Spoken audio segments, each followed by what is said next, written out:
I met with some folks last week to talk with them about listing their house.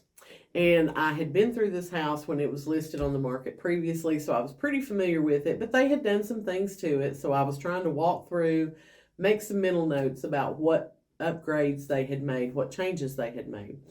And so one of the great things about this house is it has a 3-car attached garage. So we went out to the garage, and as soon as we opened the door out there, the smell of cigarette smoke just, whoa, hit you in the face. And I said, so you smoke in your garage? And the seller said, well, yeah, it's cold outside. My wife won't let me smoke in the house, so I sit in the garage so I don't get cold. If you don't know me, I'm a smoker. I totally get it. But I do not smoke in my house. I do not smoke in my garage. So I told him, if you want to sell this house, you're going to have to get this smell out of your garage. He's like, well, I can always open the door and air it out before we have showings. And I'm like, that's not going to work. I'm like, you're going to have to quit smoking in the garage, number one. We need to come up with a plan to help get the smell out.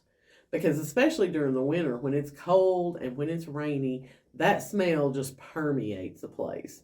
So I gave them a couple of suggestions of things that they need to do to help get that smell of smoke out of the garage.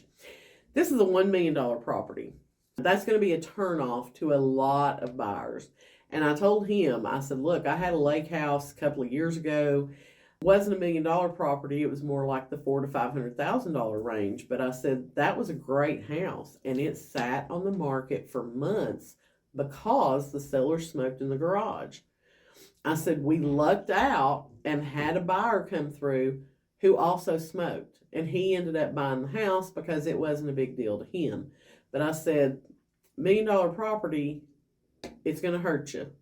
It's going to hurt you on the cost, that it's going to cost you money-wise, but it's also going to hurt you time-wise. Just remember that if you are a smoker, I know we're fewer and far between these days, but if you are a smoker, please don't smoke in your house if you have any thoughts of selling it, because that smell is very hard to get rid of.